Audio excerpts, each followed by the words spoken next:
Na entrevista do dia com Maria Lídia Flandoli, a análise do cenário político pós-impeachment.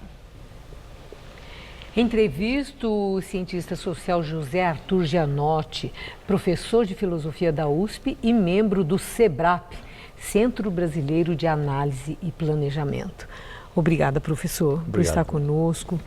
Professor, eu vi uma declaração sua no ano passado, em abril, mais ou menos, em que o senhor não acreditava que o Congresso colocasse em votação o impeachment e achava que pudesse tudo aquilo resultar num grande acordo.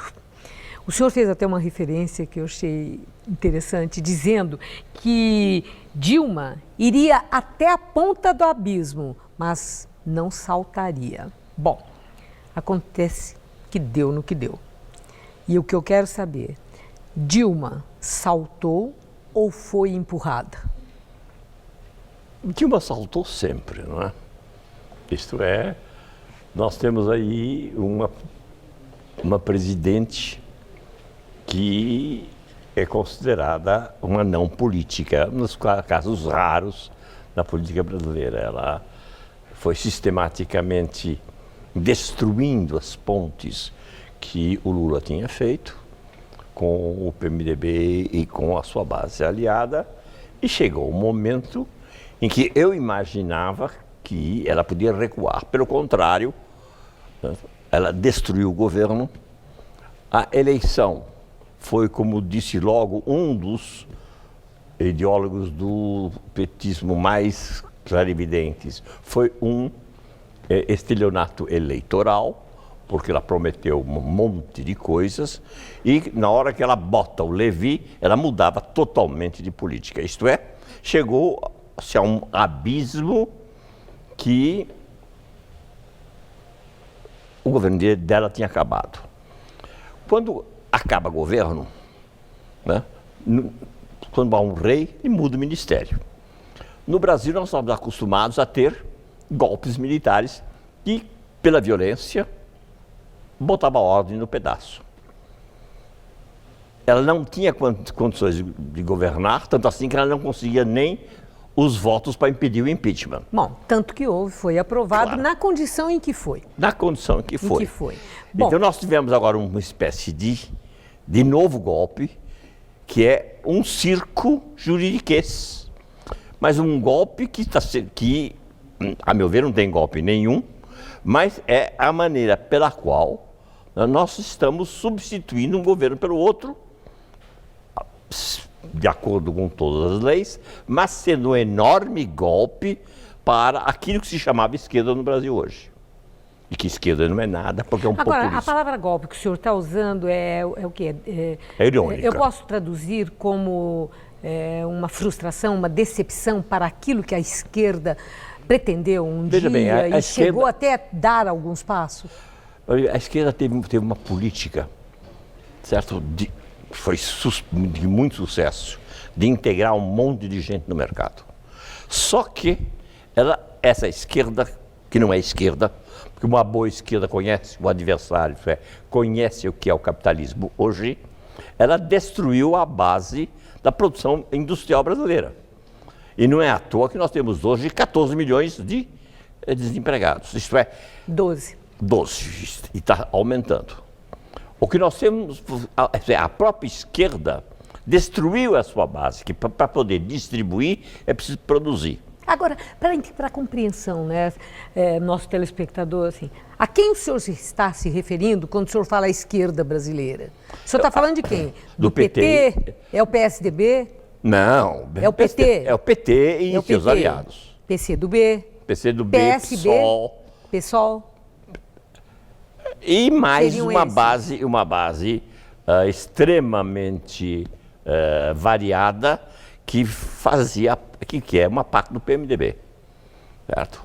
Então nós temos aí um acordão, certo, que eu pensei que pudesse durar, não durou. Falando em durar, Temer tem condições de segurar a crise, cumprir aquilo que em rede nacional se comprometeu, de resgatar a força da economia e chegar até 2018? Não sei, ninguém sabe. Mas o senhor tem a impressão que vai até lá? Porque já está nas ruas essa campanha pelas diretas, antecipação de eleição. Isso. Essa campanha, no seu entender, pode pegar? Pode. Mas o problema é que, ao pegar, nós teremos um outro golpe, que vai ser o golpe eleitoral. Porque não significa de jeito nenhum que uma eleição vá representar a voz do povo em uma opção clara daquilo que o Brasil pode ser. E por que não uma eleição não representaria a voz do povo? A eleição de 14, Dilma representou a voz do povo? Não, porque quando você apresenta uma falsa ideia dos problemas brasileiros, você não tem uma voz enganada do povo. Já na Grécia, havia uma lei que dizia o seguinte: se um demagogo vem e leva a Assembleia a tomar uma decisão errada, ele vai ser punido. A voz do povo não é simplesmente o vozeirão das pessoas. Uma eleição direta já, hoje implicaria o quê? 35 partidos. Escolher como? Segundo, quais são os problemas que nós vamos discutir nessa eleição? Nós estamos realmente preparados para dar para a população as opções corretas que nós necessitamos? Pelo contrário, nós temos uma enorme confusão, um governo fraco, inegavelmente, que você me pergunta se ele vai ter condições ou não de chegar ao fim, eu não sei, mas eu sei também que as soluções propostas atualmente pela direta já, significa um novo golpe eleitoral. Isto é, fazer de conta que nós vamos ter uma democracia. Não é verdade. O que nós temos é fazer rapidamente uma reforma política, rapidamente uma discussão dos problemas reais do Brasil. O que significa, por exemplo, a reforma previdenciária?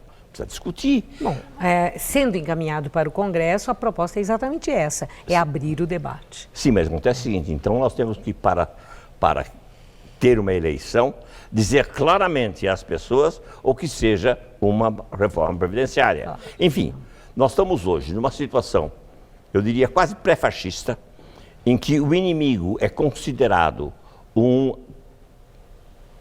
traidor. Nós temos uma violência...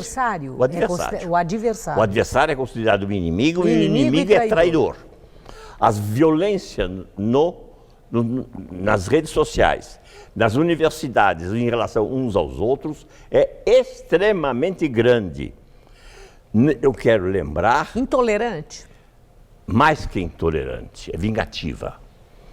Eu quero lembrar que o fascismo se chamava nacional-socialismo. E que é fácil um socialista virar fascista. Professor, no tempo que dispomos, eu tenho ainda uma questão.